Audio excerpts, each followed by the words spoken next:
So this is my new book, and I'll talk about it at the end. My name is Raj. I'm a professor at the Harvard Business School. And thank you, Liam. Thanks, Igor, for inviting me again. I would love lots and lots of you in the breaks. But Liam asked me to talk about my research on personal bots, and I promise I'll do that. But since I just published the book, let me just do a quick 10-minute summary of some of the ideas in the book. So I've been studying work from anywhere for many, many years, about 10 years now. And so I have 5 key messages that I'm going to quickly run through. The first one being, work from anywhere is not the same as work from home. I'll say it again. Work from anywhere is not the same as work from. This is how work from anywhere, thank you. The picture on the right is what work from anywhere looks like. This is where the US patent examiners were living in 2015. And some of you have seen all this, apologies, but I'm just doing everything for the people who are new in the room. So work from anywhere is a work arrangement which allows individuals to choose where to live. Which city, which town, which state, sometimes even which country. And once you choose where to live, you could work remotely, work from home. You could work from a co-working space. Actually, this is the Tulsa 36 degrees north co-working space, which I've been to many times. It's an amazing co-working space. You could be working from the cafeteria in your town, but you get to choose where to live. That's what work from anywhere is. The second argument I'm going to make is work from anywhere is a win-win. It's good for the worker, it's good for the company. And you might ask, how so? So the business case for work from anywhere is very simple. It's about attracting and retaining talent. You might get some productivity gains, you might have some savings on the real estate, but it's all about attracting and retaining talent. So let me quickly talk about the worker. When the worker gets to work from anywhere, there are lots of benefits, right? You can choose to live in a cheaper city where the housing costs are lower. You can stay close to your parents if you need to take care of your parents. You can go and live in the mountains if you like skiing. If you can go and stay in Florida if you like sunshine. For the company, it is about the fact that now you can hire from anywhere. So you're not only restricted to hiring from Atlanta or Austin or Boston or Silicon Valley. The whole country and sometimes the whole world becomes your labor market. For real estate costs, here's what I tell people. You are converting real estate cost from a fixed cost to a variable cost. So instead of investing in that building or that 30-year lease, which is a fixed cost, you pay for real estate when you need it, only when the teams are coming together. Say this to any CFO and their eyes will pop up. They will understand the value of work from anywhere, that you're converting real estate costs from a fixed cost to a variable cost. And on hiring, I should mention this, and maybe some of the companies are in the room. We have all these all-remote startups now hiring from all over the world. So I'll make the case of Zapier. Zapier is a firm I know well. I've studied it for years. Zapier has 800 employees. They come from 30-plus countries. Imagine Zapier in Silicon Valley fighting with Google and Facebook for talent, and now they're hiring from Costa Rica, from Ireland, from India, from Africa. The world is their labor market. And that's true for not only Zapier, but for all these all-remote companies. On productivity, many of you have seen this a lot of times. I did this very carefully done study at the US Patent Office, and we found that work from anywhere resulted in 4% higher productivity.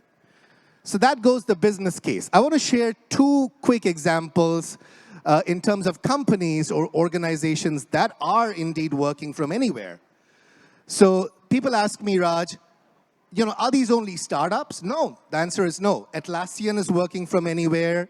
Airbnb is working from anywhere, NVIDIA is working from anywhere, and then you might say, is it only tech? And the answer again is no.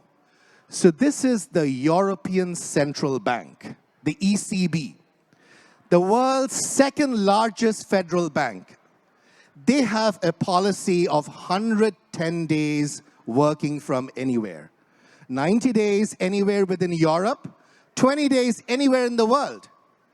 And if you ask them, they'll tell you this has helped the ECB attract and compete for talent against the likes of Deutsche Bank. Because in the European market, finding a good banker is not easy, like in the US. But the ECB, which is the world's second largest bank, federal bank, has a 110-day work from anywhere policy. So when people talk about Jamie Dimon and JP Morgan, talk back about ECB. That's the reason I'm showing this. The other example I wanted to show is a legal firm. This firm, Quinn Emanuel, Urquhart and Sullivan, is one of the world's most prestigious law firms. They have been on this list. There's a list on which are the most feared law firms in the world, which is the law firm you don't want an attorney to be against you in the court. And these guys have been on that list 3 times in a row for the last 3 years. They have 1,200 attorneys across 12 countries. They have a work from anywhere policy. In fact, their website says this: we want to invite the best litigators to join our firm wherever their desks may be. So there you go. ECB, this amazing law firm, work from anywhere is not just a tech phenomenon. The other thing I want to say is that when we think about hybrid work, work from anywhere is possible within hybrid. How so? Because what most people call hybrid is what I call weekly hybrid. So here's what I'll first share. We did a study in a randomized controlled trial where we found that about 25 to 40% days was optimum for a range of outcomes. So being in person 25% days was better than being more in person or less in person. And the thing is, you can think of 25% in many ways. It could be a day a week, it could be a whole week a month, and that's what I call monthly hybrid. Or it could be a couple of weeks every 2 months, or it could be a quarterly retreat. So when you think about hybrid, there are 2 dimensions of hybrid. How frequently should the team meet, and where should the team meet? And I would say most companies are in the bottom left. They're meeting weekly, and they're meeting in a company office. But the next step in their journey could be to monthly hybrid, where they meet 1 week every month. And that meeting could be in a suburb. It could be in some other location at a sales conference. And then finally, they could move to quarterly hybrid, where the venue keeps changing from coast to coast, and the teams come together once a quarter. So this is a journey. And in the book, what I talk about is how do you get from weekly hybrid to monthly hybrid to quarterly hybrid. Depends on mastering some practices, like knowledge codification, the thing we heard in the last session. So this brings me to a related point, which is the office does not have to be in the downtown. The office can be at the off-site, and I guess many of you know this. I'm preaching to the choir here. But I actually studied one of the off-sites at Zapier, and I realized that the real question is not whether teams are meeting in the office or off-site. The real question is, how do we do in-person better? Now, what do I mean by that? In-person is being done terribly right now. You know, there are teams that go on, some of them go on Monday, Tuesday, some of them go on Thursday, Friday. The whole team is never together. Folks are going in person, putting headphones, getting on Zoom. Lots of problems with in-person. But there's another problem with in-person. And that is when we are in person, we spend our time with people who are just like us. So let me show you a picture, and then I think you'll understand what I mean. So when you think about any in-person event, in the office, at the offsite, somewhere else, people tend to cluster in small groups. And these groups are siloed. They're siloed by gender and by race. And this is what sociologists call homophily. So when we studied the Zapier offsite, we found that yes, new connections were made, but they were made in gendered and racial silos. So women made new connections with other women, black men made new connections with black men, and so on and so forth. Now, this made me think that the real question is, how do we engineer serendipity? If you leave people to their own devices, they're going to make very siloed connections. And in our study, which some of you know, we found that if two people shared the same taxi ride, they made a new connection. Didn't matter if they were different genders or different races. And I'm not saying that that's the only solution, but when you think about in-person, when you think about the office, when you think about retreats, you need to think about how are we engineering serendipity. Now, the other idea I talk about quite extensively in the book is virtual water coolers. The fact that when we go to the physical office, like the Apple office, who do we meet at the water cooler? It's the same 8 or 10 people every time. And they tend to be people sitting on our floor. And they tend to be people in our team. So we're not making new connections. Interns are meeting other interns. No intern ever goes and has a virtual water cooler, a physical water cooler with the CEO. So, but in the virtual world, and actually this is shown beautifully in this graph, this is research done by an MIT professor who showed that in the physical office, we make connections with people who are 25 meters, sitting 25 meters away from us. So if two people are sitting on the different floors in the same building, much less likely. If you are sitting in different buildings of the same campus, forget it. You'll never meet that person. You'll never have a cafeteria chat with them. But in the virtual world, you can break those silos. And we ran a study where we showed that even having a half-an-hour virtual water cooler between an intern and a very senior manager was good for the performance of the intern. So even a short virtual water cooler can really help. And the effect was stronger if the intern and the senior manager had the same race and the same gender. So that tells us that homophily is playing both in person and online. So guys, one thing you can take away from this talk, be aware of homophily and find ways to engineer serendipity. Now, this is a topic very, very close to my heart, and Justin is sitting in the front. The other reason I love work from anywhere is this is an opportunity for smaller towns in our country, and in fact, anywhere in the world, to get some talent. For decades, how many people here from smaller towns, grew up in smaller towns? So you guys know this. People grew up in smaller towns, left after high school, did college somewhere, and never came back. And I would argue, Liam was talking about the political climate in this country. That brain drain from the heartland to the coastal cities is part of the problem we have in this country. And what Justin and the team at Tulsa Remote have shown is that that problem can be solved through remote work. And inspired by the Tulsa story, there are now about 60 cities in the American heartland which are trying to emulate Tulsa Remote.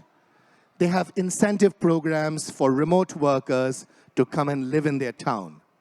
And these are in Michigan, in Ohio, in Wisconsin, in West Virginia, in Indiana. Think about that, guys.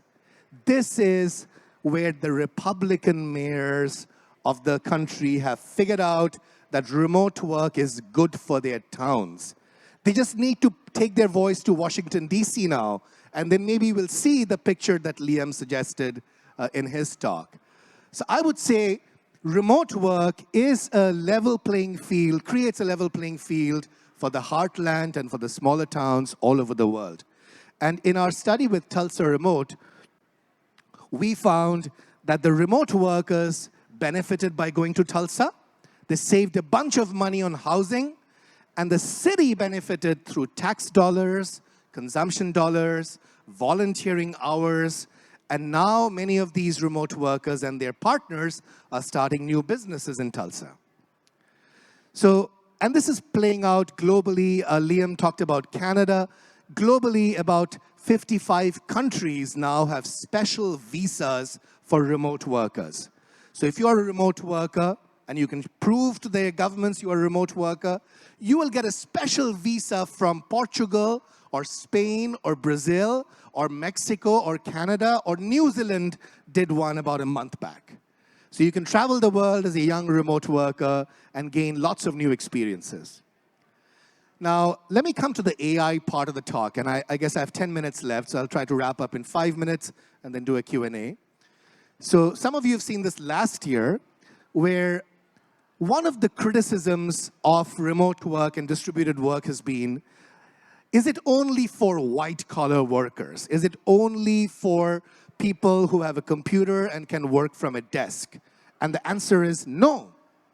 Digital twins are now making it possible for blue-collar workers, for doctors, for nurses to work remotely. So let me explain what a digital twin is. A digital twin is a combination of sensors, automation, and AI, where you create a virtual copy of any operation. Could be a factory, could be a warehouse, could be a hospital, could be an airport. And then that data is collected in real time on the cloud. And then you have AI applications predicting how to run that factory or which patient needs attention in the hospital. And then the worker, the manufacturing worker, the doctor, the nurse, does not have to be in person. So let me show you 3 quick examples. This is a Unilever factory in Brazil that I studied. They created a digital twin of this factory. And on the day of the pilot, this entire factory was run from hundreds of miles away from the hometown, actually, of the operator running this place. This is a Turkish power generation company. They have about 20 power plants all over Turkey, 20 power plants. And the problem they had is none of their engineers or technicians want to go and live in those power plants because they are in the villages, they're in the mountains of Turkey. Everyone wants to live in the city, right? So they created a digital twin headquarters in Istanbul, and from one single room, which is this actual room, it's called Senkron, they run 20 power plants all over the country. And now these guys, this Turkish company, is selling licenses, digital twin licenses, to Qatari power plants and Saudi power plants. So they are becoming a tech company. Earlier, they were a power generation company, just selling power to the grid, and now they're selling tech licenses to other power plants. Closer to home, this is the electronic ICU in the New York hospitals. Who's from New York here? Anyone from New York? So the state of New York actually has implemented eICUs, electronic ICUs, in all of their hospitals. So the doctors now get to see the patient vitals on their computer screen and work from home. Many doctors are not sitting in the ICU anymore. So one of my students actually studied that. You know, what happened to patient outcomes after the eICU was implemented? And what we found was that the patient outcomes became better for a majority of the patients. So this graph is showing that except for the worst patients and the best patients, for everyone else, the eICU led to better outcomes. And then my student went and spoke to the doctors. And here's what the doctors said. The doctor said, when the patient is a screen, not a person, it helps us prioritize where to give attention. The best patients don't need our attention. The worst patients, God bless them, even if we gave them a lot of attention, they won't improve. So we were able to focus on the middle, and the patients in the middle all had better outcomes. So guys, this is the point. Unilever factory, Turkish power plant, New York hospitals. Digital twins is a real thing. Unlike the metaverse, digital twins is changing the landscape of distributed work and work from anywhere in blue-collar settings. So final topic, Agentic AI. So this is what I'm studying right now. And the argument I'm going to make is that in about 5 years, maybe 4, each one of us in this room will have our own personal bot. Okay, so there'll be a Justin bot, there'll be a Liam bot, there'll be a Sophie bot, there'll be a Raj bot. And I'm going to argue that those bots are going to usher the next wave of work from anywhere. Okay, so how do I know that? We actually studied that. So what I did was I worked with Wade Foster, who's a good friend. He's the CEO of Zapier. And we created a bot for Wade, which we call the Wade bot. So the Wade bot answers any question just like Wade would answer it, okay? Not just the answer, the content, but also how Wade writes English. So we had to train the bot to be impersonating Wade in both the content and the style. And then we ran an experiment. We ran an experiment within Zapier, where Zapier employees had to guess whether the answer came from the human Wade or the bot Wade. And what's your guess? What did we find? The bot did really, really well. Only about 59% times the Zapier employees could correctly guess whether it's the human Wade or the bot Wade. So even with today's technology, and that's called the Turing test, named after Alan Turing. So with today's technology, we can create a bot for any one of us that could fool our most close colleagues. But there's a but. The but is, we found that the Zapier employees rated the responses less helpful if they thought it came from a bot. Take a second to sort of be on the same page. If the employee thought it came from a bot, which may not be correct, their guess is 41% times wrong. But if they thought it came from a bot, they thought it was less helpful. And this is what scholars have been calling algorithm aversion. That algorithms can do the job, but we humans don't like algorithms. And that effect was even stronger if the Q&A was about some personal topic about Wade Foster. So my implication on that is these bots will be used for impersonal communication. You know, what's the sales strategy next year? It's okay to use the bot. But tell us a story from your childhood. No. We don't want the bot. We want the human to tell that story. So the final thing I'll show, and then I'll stop, is I'm currently working with another company called Otter. So Otter, I showed this research to Otter, and the CEO of Otter, Sam Liang, got really inspired, and he has created a Sam bot. And the idea of the Sam bot is now Sam bot will go to meetings. Think about that. Would you send a bot of yours to take meetings on your behalf? How much would that free up our time, right? Like all the meetings we have to do. So here's my final slide. I think this is the connection between bots and work from anywhere. These bots will do two things. They will separate the human capital from the human. Once we have a bot, the human capital, our ability to reason, our ability to communicate, is separated from the human body. That will allow us to scale human capital like never before. So in this picture, what I have is my bot, or Sam's bot, or Wade's bot, or whoever's bot, attending 3 meetings in 3 time zones at the same time. You can send your bot to 5 meetings at the same time. The bot doesn't need to sleep. The bot doesn't care about time zones. The bot can be scaled up like nothing before. But the final question then is, Who owns the bot? Is it the person? Is it the company? And my prediction is, in a few years, these questions will come up in the courts. If I left Harvard tomorrow, can Harvard continue using my bot in the classroom? Does Harvard have to pay me royalties for using my bot?